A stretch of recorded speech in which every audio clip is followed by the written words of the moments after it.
हरियाणा में चुनाव की तारीख बढ़ेगी या नहीं, आज चुनाव आयोग का फैसला। छुट्टियां और लॉन्ग वीकेंड होने की वजह से तारीखें बदलने की मांग की गई। चुनाव की तारीखें बदलने को लेकर आज चुनाव आयोग की बैठक। बीजेपी के अलावा इंडियन नेशनल लोकदल के नेता अभय चौटाला ने भी चुनाव टालने की मांग की।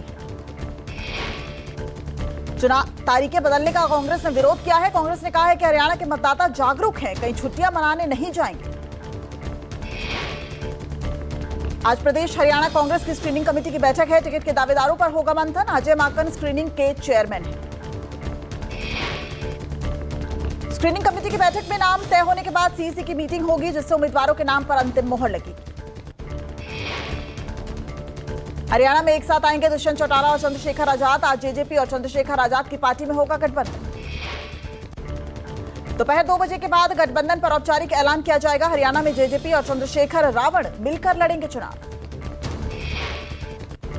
जम्मू कश्मीर में प्रचार की कमान संभालेंगे पीएम मोदी और अमित शाह। बीजेपी ने जारी की जम्मू कश्मीर चुनाव के लिए स्टार प्रचारकों की लिस्ट। स्टार प्रचारकों में पीएम मोदी और अमित शाह समेत 40 नेताओं का नाम शामिल। JP Nadda, UP CM Yogi Adityanath, रक्षा मंत्री राजनाथ सिंह और नितिन गडकरी भी करेंगे प्रचार। इस लिस्ट में कई केंद्रीय मंत्री, पूर्व केंद्रीय मंत्री और भाजपा शासित राज्यों के कुछ मुख्यमंत्री भी शामिल हैं। अनुराग ठाकुर, स्मृति ईरानी जैसे नाम भी इस लिस्ट में शामिल हैं।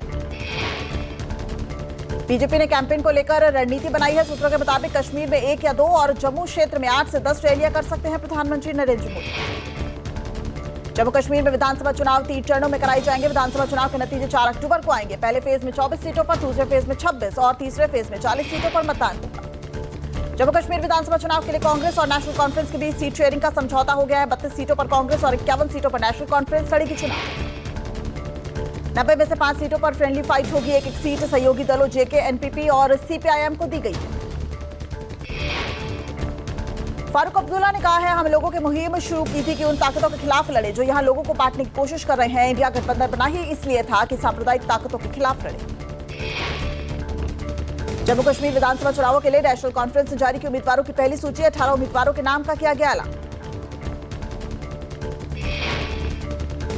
वहीं जम्मू कश्मीर चुनाव के लिए कांग्रेस ने 9 उम्मीदवारों की पहली लिस्ट जारी कर दी है। कांग्रेस ने पार्टी महासचिव गुलाम अहमद और कोटारू से और विकार रसूल वाली को बनिहाल से मैदान में उतारा। जम्मू कश्मीर चुनाव के लिए बीजेपी ने जारी की नई लिस्ट। पहले चरण के 15 उम्मीदवारों के नाम का ऐलान। टिकट न मिलने से बड़े नेता नाराज। पहली लिस्ट वापस होने के बाद भी नहीं थम रहा गुस्सा। नेता भाजपा कार्यालय के बाहर प्रदर्शन और नारेबाजी करने लगे हैं। पहले चरण के लिए नामांकन का आज आखिरी दिन है। पार्टी जल्द ही दूसरी सूची जारी करेगी। सोमवार को सुबह बीजेपी ने 44 उम्मीदवारों की पहली लिस्ट जारी की थी। हालांकि कुछ समय बाद ही इस लिस्ट को वापस ले लिया गया था। इस लिस्ट के जारी होते ही जम्मू बीजेपी के बड़े नेता नाराज हो गए थे। चुनाव में टिकट नहीं मिलने वाले नेताओं के समर्थक टिकट की मांग को लेकर जम्मू कार्यालय पहुंचे और हंगामा भी किया। बीजेपी राष्ट्रीय महासचिव तरुण चुग ने कहा कि बीजेपी की ओर से सभी प्रत्याशियों को हार्दिक शुभकामनाएं। पार्टी पूरी मजबूती से जम्मू कश्मीर विधानसभा चुनाव लड़ रही है। जनता का आशीर्वाद भाजपा के साथ है। वहीं जम्मू कश्मीर बीजेपी अध्यक्ष रविंद्र रैना ने कहा, जम्मू कश्मीर में चुनावी शंखनाद के बीच पार्टी ने एक प्रक्रिया के बाद अपने उम्मीदवारों की घोषणा की है। पार्टी जल्द ही दूसरी सूची भी जारी करेगी। वहीं बीजेपी के पूर्व विधायक नीलम लांघे का टिकट कटा है। नीलम लांघे ने न्यूज 24 से बातचीत करते हुए कहा कि अन्याय जरूर हुआ है, लेकिन उन्हें पूरी उम्मीद है कि जो सूची अगली आएगी उसमें उनका नाम जरूर होगा। जनता पार्टी ने मेरे पे बहुत ज़्यादा विश्वास जताया था। 2014 में भारतीय जनता पार्टी की टिकट में चुनाव लड़ा। रामपुर में काफ़ी मेहनत करके भारतीय जनता पार्टी की सीट हमने जीती और कुछ बड़ा 5-6 साल हमें काम करने का मौका नहीं मिला, लेकिन जितने टाइम हमें मौका मिला तो हमने पूरे विश्वास के साथ अपने कार्यकर्ताओं को लेके एक अच्छा समन्वय बना के हमने भारतीय जनता पार्टी का काम किया। जम्मू कश्मीर में सियासी हलचल तेज। पीडीपी की मुख्य प्रमुख महबूबा मुफ्ती ने सशर्त कांग्रेस और नेशनल कॉन्फ्रेंस का समर्थन करने का बयान दिया। महबूबा मुफ्ती ने कहा, अगर एनसी और कांग्रेस दोनों ही पीडीपी के एजेंडे को स्वीकार करें तो हम साथ आ सकते हैं। महबूबा मुफ्ती ने कहा, हमारी पार्टी ऐसे किसी भी गठबंधन के तहत चुनाव नहीं लड़ेगी जिसका कोई एजेंडा ना हो और सिर्फ सीट शेयरिंग के कारण ही बातचीत हो रही हो। महबूबा मुफ्ती के बयान पर उमर अब्दुल्ला का पलटवार भी सामने आया। कहा, आपके और हमारे एजेंडे में कोई अंतर नहीं है, तो आपको अपने उम्मीदवार हटाकर हमारा समर्थन करना चाहिए। उमर अब्दुल्ला ने महबूबा मुफ्ती के घोषणा पत्र पर तंज कसा। कहा, हमारे घोषणा पत्र की नकल की गई। महबूबा मुफ्ती को अपने उम्मीदवारों का नाम वापस लेना चाहिए। बीएसपी की राष्ट्रीय कार्यकारिणी की बैठक हुई। आगामी विधानसभा चुनाव की रणनीति पर मंथन होगा। बैठक में जम्मू कश्मीर, हरियाणा और महाराष्ट्र चुनावों पर चर्चा होगी। इस बैठक में बीएसपी प्रमुख यूपी में 10 सीटों पर चुनाव होने वाले उपचुनाव रणनीति पर मंथन करेगी। माना जा रहा है कि बैठक में उन्होंने एक बार फिर से पार्टी का राष्ट्रीय अध्यक्ष चुना जा सकता है। बीएसपी की इस बैठक के बाद पार्टी के राष्ट्रीय कोऑर्डिनेटर आकाश आनंद अपने चुनाव प्रचार अभियान की शुरुआत कर सकते हैं।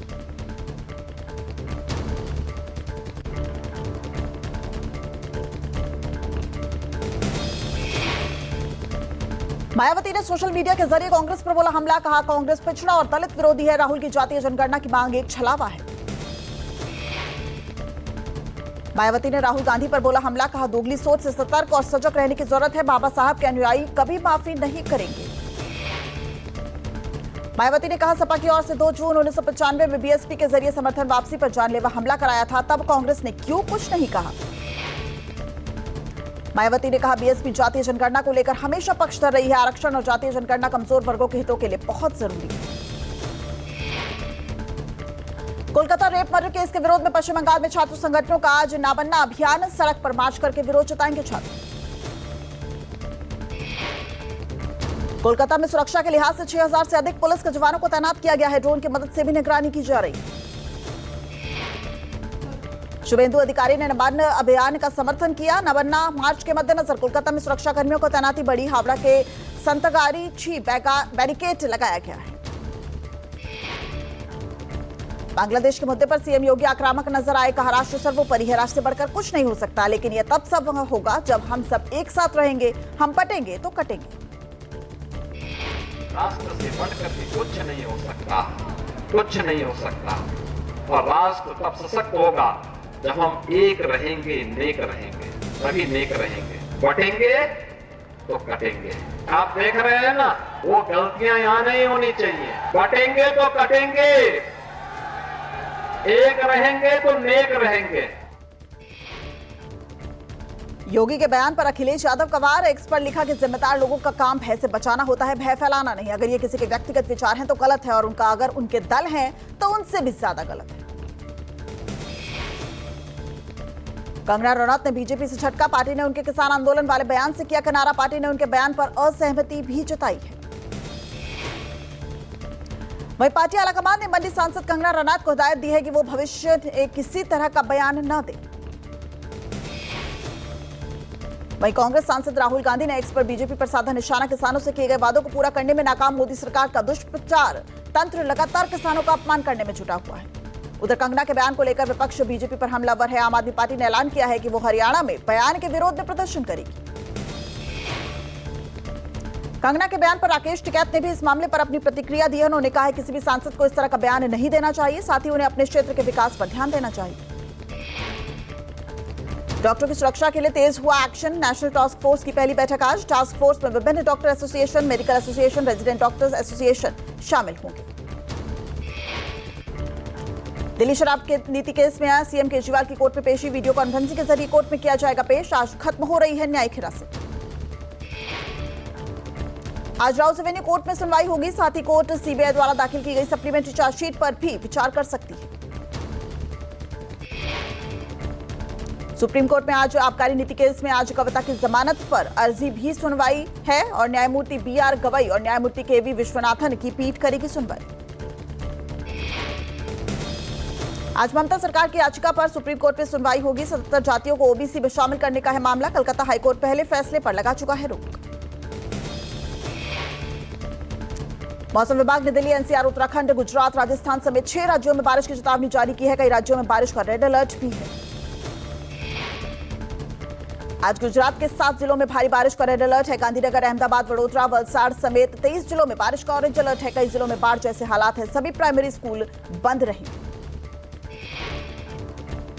मध्य प्रदेश में मौसम विभाग ने बाढ़ का अलर्ट जारी किया है। राज्य के उज्जैन, मंदसौर, रतलाम समेत 8 जिलों में बाढ़ का खतरा बढ़ गया है। राजस्थान में आज 5 जिलों में भारी बारिश का अलर्ट है। मौसम विभाग ने 5 जिलों में भारी बारिश का ऑरेंज अलर्ट भी जारी किया है। हरियाणा के 14 जिलों में बारिश का अलर्ट है। राज्य में 2 दिन मानसून का दिखेगा ज्यादा असर। पंचकुला, अंबाला, करनाल, यमुनानगर, कुरुक्षेत्र समेत कई जिलों में होगी झमाझम बारिश। केरल, तेलंगाना में बिजली गिरने के साथ तूफान आने की चेतावनी जारी की गई है। मौसम विभाग का तटीय राज्यों में भारी बारिश का अलर्ट है। मछुआरों को 30 अगस्त तक अरब सागर और बंगाल की खाड़ी के क्षेत्रों में जाने से बचने की सलाह दी गई है। गुजरात, महाराष्ट्र, गोवा के कुछ हिस्सों में मौसम विभाग ने अलर्ट दिया है। नासिक जिले के गंगापुर बांध में जल भंडार 90% बढ़ा। लगातार बारिश हो रही है। 9 बांध पूरी तरह से भर गए हैं। गोदावरी नदी में उफान है। गुजरात के गांधीनगर, वडोदरा में भारी बारिश की वजह से जगह जगह जलभराव हुआ है। वडोदरा में विश्वामित्र नदी के उफान पर होने से वडोदरा के रिहायशी इलाकों के जलमग्न होने का खतरा बढ़ गया। अहमदाबाद में बारिश और तेज हवाओं की वजह से पेड़ उखड़े हैं। पेड़ टूटने की वजह से यातायात प्रभावित हुआ है। अहमदाबाद में 3 दिनों से लगातार बारिश हो रही है। निचले इलाकों में पानी भर गया है। सड़कें दरिया में तब्दील हो गई हैं। लोगों का आना जाना दूभर हो गया है। अगर आप देखेंगे तो वो डूब चुकी है यहाँ पर, और जितने भी सड़क वड़क है वो डूब चुका है। यहाँ पर आप देख सकते हैं लोगों को आने जाने में बहुत ज्यादा दिक्कतें पेश आ रही हैं। जो गाड़ियां हैं वो बंद हो जा रही हैं। इस तरफ तो आप देखेंगे तो पूरे रिक्शे की कतारें जो है वो लगी हुई हैं, और बहुत सारे लोगों की ऑटो जो है वो बंद हो जा रही हैं क्योंकि पानी इतना ज्यादा भरा हुआ है। गुजरात के नडियाद में भारी बारिश का कहर। शहर के कई हिस्सों में जलभराव हुआ। घुटनों तक पानी में डूबकर लोग आवाजाही करने पर मजबूर हैं। गांधीनगर में भारी बारिश के कारण संत सरोवर बांध में पानी का स्तर बढ़ा है। बांध के 5 गेट खोले गए हैं। निचले इलाकों में पानी भरने का खतरा बढ़ गया है। दिल्ली के गोकुलपुरी में पुलिस मुठभेड़ सामने आई। वांटेड बदमाश रवि उर्फ रिंकू गिरफ्तार। बदमाश पर हत्या करने का आरोप है। बदमाश रिंकू ने दिन दहाड़े 24 अगस्त को एक शख्स की गला रेतकर हत्या कर दी थी। पुलिस ने नाकेबंदी करके एनकाउंटर के बाद बदमाश को पकड़ लिया है। बदमाश के पास से पिस्तौल और एक चोरी की मोटरसाइकिल बरामद हुई है। बदमाश की गिरफ्तारी से दिल्ली में कई मामले सुलझे हैं। महाराष्ट्र के रत्नागिरी जिले में नर्सिंग की एक छात्रा बेहोशी की हालत में मिली। लड़की का आरोप कि ऑटो ड्राइवर से बेहोशी की दवा पिलाकर रेप किया। लड़की के आरोपों के बाद हड़कंप मच गया। पुलिस ने मामले की छानबीन शुरू की। लड़की अस्पताल में भर्ती है। कई संगठनों ने विरोध किया। दिल्ली पुलिस के क्राइम ब्रांच ने एक अंतर्राष्ट्रीय सप्लायर आरोपी की रोमांचक तरीके से पकड़ा। 900 किलोमीटर का पीछा करने के बाद नेपाल सीमा के पास से आरोपी हुआ गिरफ्तार। दिल्ली से हाई एंड एंड्रॉइड मोबाइल को चुराकर नेपाल बेचता था आरोपी। इसके पास से पुलिस ने 36 हाई एंड्रॉइड मोबाइल फोन बरामद किए हैं। दिल्ली के चोरी के 20 मामले सुलझे। दिल्ली एम्स कैंपस में पहली बार ओपन ताइक्वांडो चैंपियनशिप का आयोजन हुआ। चैंपियनशिप में देश भर के ताइक्वांडो खिलाड़ी बच्चों ने हिस्सा लिया। कार्यक्रम के मुख्य अतिथि एम्स के मेडिकल सुपरिटेंडेंट रूपम मैदान रहे। First warrior cups open taekwondo championship का मुख्य उद्देश्य खेल भावना के साथ आत्मसुरक्षा को बढ़ावा देना रहा। दिव्यांग फेडरेशन एम्स के अध्यक्ष संतदेव चौहान ने कहा कि यह अभियान देश के भविष्य को सुरक्षित, स्वस्थ और हर मुश्किलों का सामना करने में समर्थ बनाएगा। चैंपियनशिप में नागरिकों से अपील, हर एक परिवार प्रण ले। हमें अपने बच्चों को किसी न किसी खेल में जोड़ना है। आत्मरक्षा के लिए लड़कियों को ताइक्वांडो जैसे खेल से जोड़ने को कहा गया।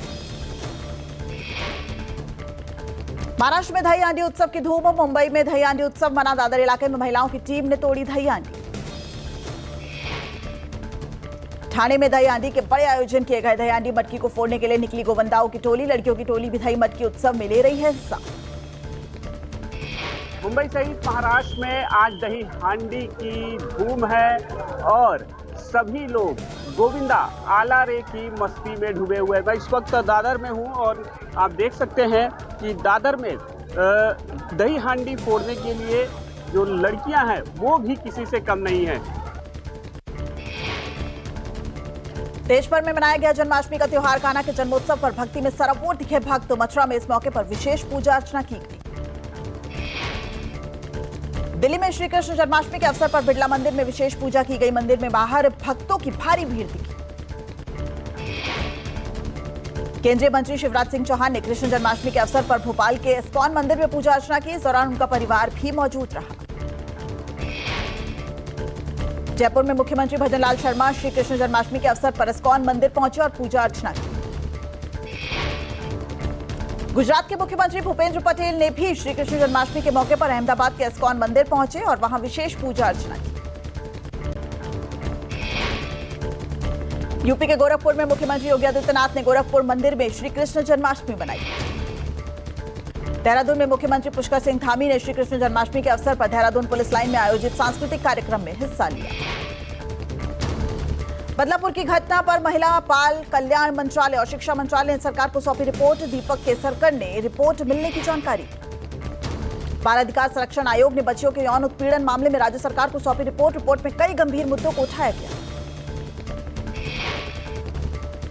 जिले में बढ़ते आतंक को देख विधायक ने उठाई बंदूक, कहा अगर सामने दिखाई दिया तो गोली मार दूंगा। बीजेपी से विधायक हैं सुरेश्वर सिंह। या हमारे सामने अगर किसी बच्चे को या किसी हमारे नागरिक को, जो हमारे मतदाता हैं, 4 लाख मतदाताओं ने जिन्होंने हमको चुना है, अगर हमारे सामने उन पर हमला होता है तो हम गार्ड का इंतजार थोड़े करेंगे। हम आत्मरक्षा के लिए भी हमको आवश्यकता पड़ेगी तो जो हमारे हाथ में असलहा है, जो सरकार द्वारा दिया गया है, शासन द्वारा दिया गया है, तो अगर ऐसी कोई स्थिति आएगी तो आत्मरक्षा में प्रयोग करने के हमको मौलिक अधिकार है। हादसे के बाद स्थानीय नागरिकों में आक्रोश। लोगों में भागुड़ नगर परिषद को जिम्मेदार ठहराया। लोगों की मांग को काम की बाद गड्ढे नहीं खोदने वाले संबंधित लोगों के खिलाफ सख्त कार्रवाई की जाए। पीएम मोदी ने अमेरिकी राष्ट्रपति जो बाइडेन से बात की। दोनों नेताओं ने फोन कॉल के जरिए एक दूसरे से बातचीत की। बातचीत के दरमियान दोनों ने दुनिया के अहम मुद्दों को लेकर चर्चा की। अमेरिकी राष्ट्रपति से बातचीत की खबर खुद पीएम मोदी ने एक्स पर पोस्ट के जरिए बताई। उन्होंने लिखा, अमेरिकी राष्ट्रपति जो बाइडेन से फोन पर बात की। हमने यूक्रेन की स्थिति सहित विभिन्न क्षेत्रों पर विचार विमर्श किया। पीएम मोदी ने फोन कॉल पर अमेरिकी राष्ट्रपति जो बाइडेन से बांग्लादेश की स्थिति के बारे में भी चर्चा की। साथ ही विशेषकर हिंदुओं की सुरक्षा सुनिश्चित करने की आवश्यकता पर बल दिया।